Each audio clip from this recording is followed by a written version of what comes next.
Hello guys, good morning. நான் உங்கள் Muhammad. Welcome to AMM trading FF. நம்ம சேனலை தொடர்ந்து சப்போர்ட் பண்ணுற அனைத்து நல்ல உள்ளவங்களுக்கும் நன்றி. இதே ஆதரவு வைப்பேன் கொடுப்பேன் நம்புகிறேன்.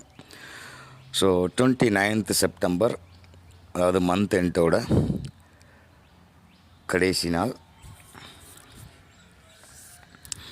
நாளையோட நம்ம நிஃப்டியோட நாளைக்கு தான் வந்து இந்த மந்த்லி எக்ஸ்பீரியன்ஸ் சொல்லுவாங்க இல்லையா, அது நமக்கு நடக்குது நாளைக்கு என்எஸ்சியை பொறுத்தளவுக்கு. ஸோ எனிஹவ், ஸோ அது எந்த மாதிரி இருக்கலாம் அப்படிங்கிறத பார்க்குறதுக்கு முன்னாடி அஸ் யூசுவல் வழக்கம் போல் குளோபலை பார்த்துட்டு அதுக்கப்புறம் வந்து நம்ம நிஃப்டி எப்படி இருக்குது அப்படிங்கிறதையும் பார்த்துடலாம். ஸோ அந்த வகையில் ஃபஸ்ட் ஆஃப் ஆல் நாஸ்டாக்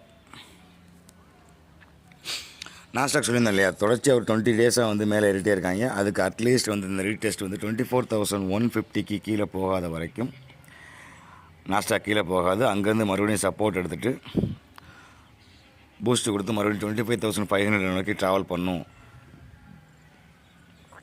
அப்படிங்கிறத பதிவு பண்ணோம். ஸோ அதே தான் நடக்குது. கரெக்டாக ரீடெஸ்ட் எடுத்துருக்காங்க. ரீடெஸ்ட் எடுத்துகிட்டு மேல் நோக்கி ட்ராவல் ஸ்டார்ட் பண்ணியிருக்காங்க.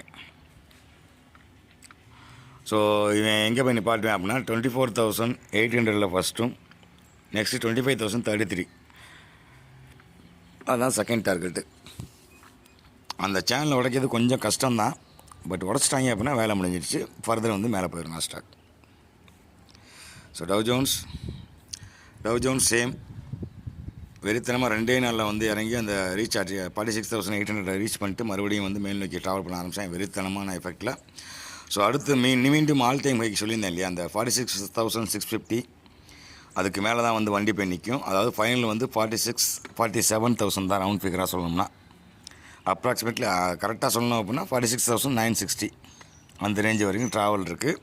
பட் அதுக்கு முன்னால் இன்னும் ஒரே ஒரு ஸ்டாப் வந்து தாண்டணும் 46,500. ஸோ அதுக்கு வித்துட்ட மாதிரி தான் இன்றைக்கி வந்து 46,350 வந்து தாண்டிருக்காங்க.